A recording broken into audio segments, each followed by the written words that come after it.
and procedures. Would you state your name for the record, please? Part 1. Your attribute for the record, please. Cheyenne Matilda Cushman L. on behalf of the Marrakesh Empire Aboriginal Laws. All right. I want to ask you a couple of questions, please. The first question I want to ask you is, are you employed? Objection, man. This hearing is supposed to be about jurisdiction. This court has no jurisdiction. The court has no jurisdiction to determine its own jurisdiction for a basic issue in any case before a tribunal. Well, if I have no jurisdiction to determine my own jurisdiction, how are you going to get that issue resolved? Listen, this case in this courtroom is a culpable, incompetent court of jurisdiction. You can't, according to federal case law, you can't set another hearing to reach and determine your own jurisdiction. As I've stated for the record plenty of times, I'm only handling threat, duress, and coercion, and because the prosecution falsely holds my property, and I'm here to clarify that matter. Other than that, I'm here under threat, duress, and coercion. It is completely against federal case law. It has power to act, and the court must have the authority to decide that question in the first instance. That's Army versus Municipal Court of Los Angeles. A departure by a court from the recognized and established requirements of law, however close apparent adherence to mere form and method of procedure, which has the effect of depriving one of a constitutional right, is an excess of jurisdiction. You have the flag right behind you, ma'am. May I interrupt you for a moment? You may not, ma'am.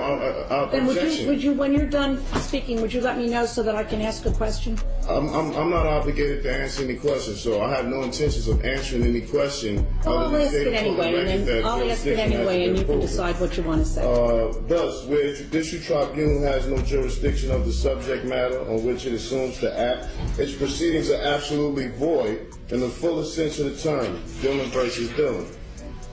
Courts enforcing mere statutes, as it is to my understanding that this is a statute, not a constitutional violation of law. In fact, one of the hearings I had with you, you said people are not charged with constitutional violations. I don't understand how you could be enforcing statutes and you have the U.S. flag behind you, as if you hadn't taken an oath to uphold the Constitution. Courts enforcing mere statutes do not act judicially, but merely ministerially. Thus, no judicial immunity, and unlike courts of law, do not obtain jurisdiction by service of process, nor even arrest and compelled appearance. Boswell versus Otis. I've been here 3 or 4 times on the threat, duress, and coercion. Prosecution doesn't even have folders in front of him. He has no objections. He has nothing to say. He cannot prove jurisdiction. This court should have been dismissed this case. This is a culpable court of incompetent jurisdiction.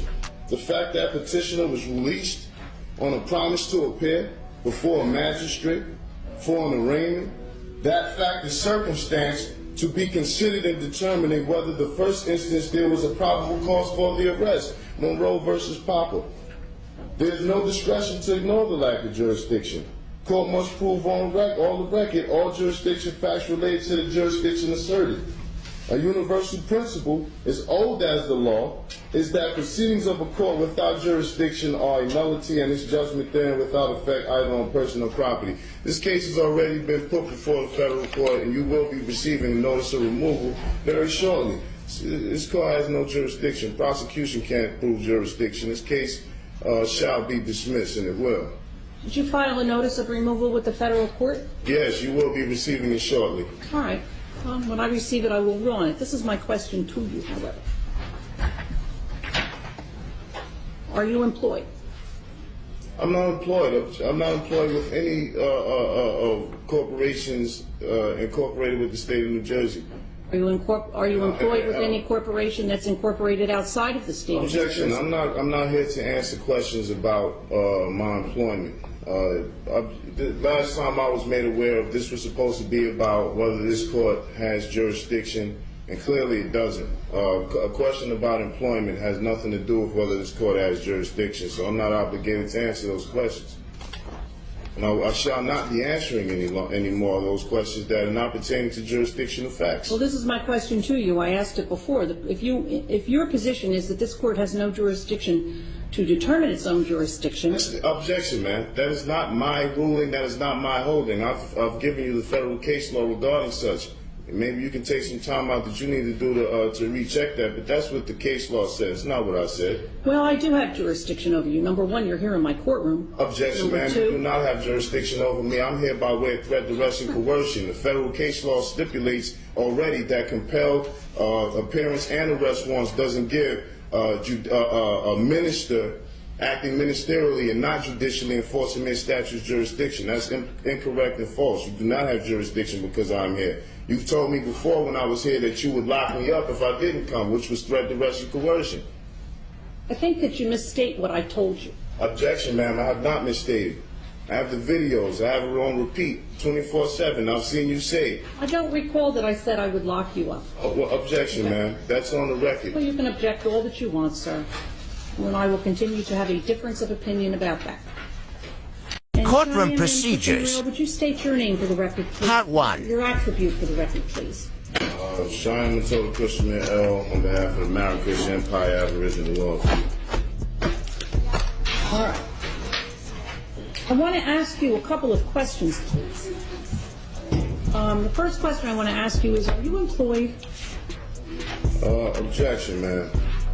This hearing is supposed to be about jurisdiction. This court has no jurisdiction. The court has no jurisdiction to determine its own jurisdiction for a basic issue in any case before a tribunal. Well, if I have no jurisdiction to determine my own jurisdiction, how are you going to get that issue resolved? Listen, this case in this courtroom is a culpable, incompetent court of jurisdiction.